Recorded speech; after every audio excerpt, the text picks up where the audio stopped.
Et j'ai le plaisir d'accueillir sur ce plateau son Excellence, Monsieur l'ambassadeur de France en Israël, Frédéric Journes. Bonsoir. Bonsoir Myri. Merci d'avoir accepté notre invitation. Vous n'êtes pas dans une position facile, vous êtes diplomate, vous avez l'habitude.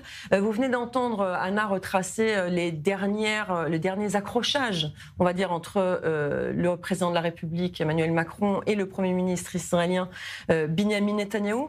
Si on revient à cette lettre du Premier ministre israélien adressée à Emmanuel Macron, en Israël, il se dit que Binyamin Netanyahou traduit dans cette lettre le sentiment de beaucoup de franco-israéliens aujourd'hui. Vous leur répondez quoi? Je crois qu'il faut qu'on regarde au-delà du gros titre. Ce qu'a proposé la France et l'Arabie Saoudite, puisqu'on est à deux, c'est pas simplement que la France reconnaisse un État palestinien, c'est qu'on mette sur la table une proposition pour un avenir qui ne soit pas seulement la guerre pour toujours. Il y a 3 blocs dedans, parce qu'on a travaillé avec énormément de groupes. Ça fait 1 an que tout ça avance avec les équipes de Mohammed bin Salman. C'est de dire, premièrement, il doit y avoir un avenir de normalisation des relations d'Israël avec l'ensemble des pays arabes et musulmans. Donc un cadre de paix à l'échelle de la région. Et qu'il y aura dedans des relations de stabilisation avec l'État d'Israël, et oui, avec un État palestinien. Deuxième morceau, c'est qu'il faut également que l'autorité palestinienne, qui est l'embryon de ce futur État, prenne ses responsabilités et se réforme. C'était le sens de la lettre d'Emmanuel Macron à Mahmoud Abbas, pour lui dire, il va falloir réformer l'autorité palestinienne, lutter contre la corruption, arrêter l'enseignement de la haine, la récompense au terrorisme, vous réformer en profondeur, accepter la paix avec Israël. Troisième morceau, travailler à une stabilisation et à un jour d'après pour Gaza, pour que l'on ait un cessez-le-feu, la libération des otages, le retour de tous les otages qu'on attend tellement. On pense toujours à ces 50 familles, on pense à la famille de Léviathan David, dont on a vu ces images monstrueuses filmées par les terroristes du Hamas en train de creuser sa tombe. Avoir une gouvernance où les pays arabes et les pays occidentaux qui se sont associés à notre effort disent « elle sera sans le Hamas ». Et ça, c'est extraordinaire. Parce qu'il y a 1 an, tous ces pays arabes et musulmans ne le disaient pas. Donc, regardons l'ensemble de ces éléments. Et nous avons utilisé ce levier, à cause de notre poids, nous avons utilisé notre force de notre réseau diplomatique, avec les Européens, avec les Arabes et les pays musulmans, pour leur dire on propose autre chose. Après, c'est le peuple israélien et le peuple palestinien qui doivent regarder ça, ne pas le balayer d'un revers de la main en se disant c'est juste du papier.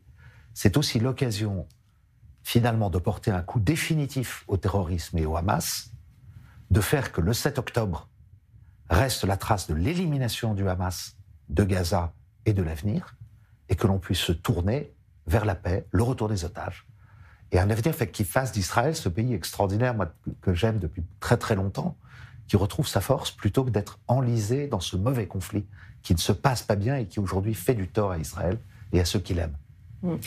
Monsieur l'ambassadeur, on comprend bien la position de la France qui a toujours été pour la création d'un État palestinien.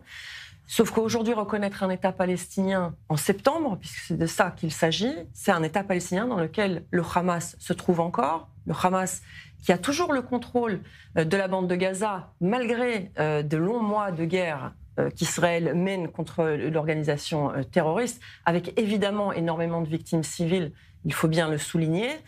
C'est ça qu'Israël reproche aujourd'hui à la France, c'est de reconnaître dans les conditions actuelles un État palestinien qui finalement restera sur le papier pour le moment. Je crois que quand vous essayez de faire une manœuvre diplomatique pour proposer des options politiques, vous ne devez pas les conditionner à ce que va faire un mouvement terroriste. Donc, le Hamas peut continuer à contrôler certains secteurs de Gaza, il ne contrôle plus grand-chose. De toute façon, le Hamas est foutu. Plus personne ne viendra à son secours, il a raté son coup, il a raté son pari d'entraîner tous les proxys iraniens dans un combat final contre Israël. Ils y ont cru quelques jours, mais la vérité, c'est qu'ils y sont allés à reculons et que depuis l'armée israélienne a mené contre l'Iran, contre le Hezbollah, ces guerres éclairs extraordinairement bien préparés qui ont fait toujours le succès militaire de ce pays. Donc aujourd'hui, de toute façon, et c'est là où je vous dis, lorsque vous avez des pays arabes et même le Qatar, qui disent qu'il faudra un avenir de gouvernance sans le Hamas, on avance. Ensuite, on construit. Évidemment qu'on ne peut pas avoir tout réglé. La question, c'était de se dire, est-ce qu'on attend que toutes les conditions soient réunies? On pourra toujours en inventer 50 de plus. On avance des propositions. Mais après, évidemment, il faut les construire. La conférence de ce qui va se passer à New York, on va le continuer. On ne va pas tout régler en un jour. Mais on ne va pas non plus attendre 30 ans, c'est notre conviction. Alors, je voudrais revenir aussi sur l'antisémitisme en France, qui depuis le 7 octobre, il faut le dire, le nombre d'actes antisémites a explosé, pas uniquement en France, mais comme vous êtes l'ambassadeur de France, je parle de l'Hexagone en particulier. Israël, en tout cas Benyamin Netanyahou, lit cette explosion d'actes antisémites, ou en tout cas estime qu'il n'y a que la France n'en fait pas assez pour protéger les Juifs de France. Imaginons qu'un Israélien nous écoute ce soir, qui voudrait se rendre à Paris, à Cannes, à Nice. Est-ce que vous garantissez que sa sécurité est garantie? Alors, je vais répondre, mais il y a une chose que je voulais vous dire avant, parce que j'ai pu avoir des expressions qui ont été mal ressenties et qui ont fait de la peine à des gens que j'aime beaucoup, à la communauté juive en France, à ces franco-israéliens auxquels j'essaie d'apporter les meilleurs services. C'est d'imaginer que lorsque je dis que la guerre à Gaza est en train d'alimenter l'antisémitisme, je dis que l'antisémitisme, c'est la faute d'Israël ou la faute des Juifs. Ça, jamais. Jamais, jamais. Quand j'étais jeune homme, manifesté contre l'antisémitisme. C'est resté quelque chose qui était au cœur de mes convictions, dans l'affection, la vieille affection que j'ai pour Israël. J'ai candidaté 4 fois pour être ici. Une de mes collègues m'a dit un jour, tes prédécesseurs, souvent, ont découvert l'enjeu de l'antisémitisme en arrivant ici. Toi, tu as voulu venir ici parce que tu t'intéressais à l'antisémitisme quand on avait 20 ans. Ce qui est en train de se passer en France et ailleurs dans le monde est effarant. Moi, j'en suis épouvanté. Le rapport du Sénat constate multiplication par 3 ou 4 des actes antisémites. On est passé de quelques centaines à 1400 plaintes pour actes antisémites, 1500 signalements en milieu scolaire. Mais ce que je voulais vous dire, c'est que la France, vous avez dans la République une chose, moi j'ai suivi un enseignement républicain, Emmanuel Macron a eu un enseignement, un cursus, je pense, forgé avec les mêmes valeurs. On a appris que la République, elle a un contrat moral avec les Juifs. Le décret Crémieux, ça voulait dire quelque chose. Que la honte de Vichy, c'est-à-dire la déchéance de la France, c'est également la victoire de l'antisémitisme. Et quelque part, lutter contre l'antisémitisme, c'est rétablir l'honneur de la République. Donc, je pense qu'il y a beaucoup de gens en France, c'est pour ça qu'il y a eu une réaction qui est très vive dans notre expression, de dire qu'on est dans un moment qui est trop grave pour partir dans des amalgames et des résumés. On se bat contre l'antisémitisme. C'est gravissime ce qui est en train de se passer. Mais regardez ce qu'on a fait. Le 31 juillet, Emmanuel Macron a promulgué la loi pour prévenir et lutter contre l'antisémitisme dans l'enseignement supérieur. Ces actions dans les universités qui ont choqué tellement d'Israéliens et tellement de Juifs partout dans le monde. De la prévention, des sanctions disciplinaires, une vigilance, une information des victimes. Donc on agit. C'était les 15 000 policiers sur les lieux de culte, les équipes qu'on a mis, les bénévoles qu'on avait formés pour les Jeux Olympiques pour entourer les Israéliens, les assises de la lutte contre l'antisémitisme qu'Emmanuel Macron a fait réunir avec Aurore Berger au printemps dernier, entre février et avril.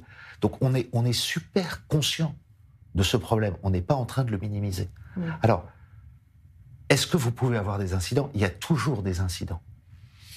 Est-ce que vous êtes stigmatisé? On se bat contre. Il y a une chose dont je suis fier, c'est que lorsque je vais chez mes parents à Paris, ok, on habite peut-être dans un quartier sympa, mais on a une agence de comptabilité qui est en bas de notre immeuble, au rez-de-chaussée. Les garçons ont des kippotes, ils ont leur mezouza à leur porte. Je peux en parler avec mes voisins, ça les empêche pas de souffrir, mais ils sont pas tous en train de se cacher. Alors il y a des vérités qui sont pas les mêmes. Il y a des gens qui rasent les murs à Sarcelles, qui sont obligés de mettre une casquette pour cacher leur kippa. Vous avez des familles. Il y avait eu ce clip, je ne sais pas si vous l'avez vu, pour sensibiliser l'opinion à la remontée de l'antisémitisme, où vous avez ce jeune garçon black qui est avec la famille Cohen, qui sont ses amis juifs, peut-être à Sarcelles, peut-être dans l'Essonne, et qui dit « Mais fermez pas les rideaux, Madame Cohen ». Donc on y est sensible. Tous les Français ont eu la larme à l'œil en voyant ça. Donc voilà, c'est la bête, elle est revenue. C'était une chanson que j'aimais beaucoup quand j'étais petit, Anne ma sœur Anne. Tu peux dormir tranquille, elle ne reviendra pas, la vermine. Elle est sortie de sa tanière. Il faut qu'on la fasse rentrer. C'est de l'éducation. Mais pour moi, qui suis républicain, qui suis le représentant d'Emmanuel Macron, je pense que pour Emmanuel Macron aussi, c'est une chose. Se dire que dans l'action qu'il fait pour proposer une alternative à la guerre, dire qu'il alimente l'antisémitisme, mais pas l'accepter. Quand vous luttez personnellement contre l'antisémitisme, ça vous fait mal qu'on vous prenne pour un antisémite. Moi, j'ai toujours aimé profondément le peuple juif. J'aime Israël. Il y a des moments où je passe des journées difficiles ici. Rien ne m'arrachera du cœur cet amour pour Israël et ce qu'il a de beau. Ce que je peux dire aux Israéliens quand ils visitent la France, parlez aux équipes paralympiques, parlez aux touristes qui sont venus pendant les JO, qui vous disent comment ils ont été accueillis, comment on s'est occupé d'eux. La France, elle est belle aussi. Elle est belle pour les Israéliens. Merci beaucoup, en tout cas, Votre Excellence, Monsieur l'ambassadeur de France en Israël, Frédéric Journes, d'avoir été avec nous. Merci beaucoup.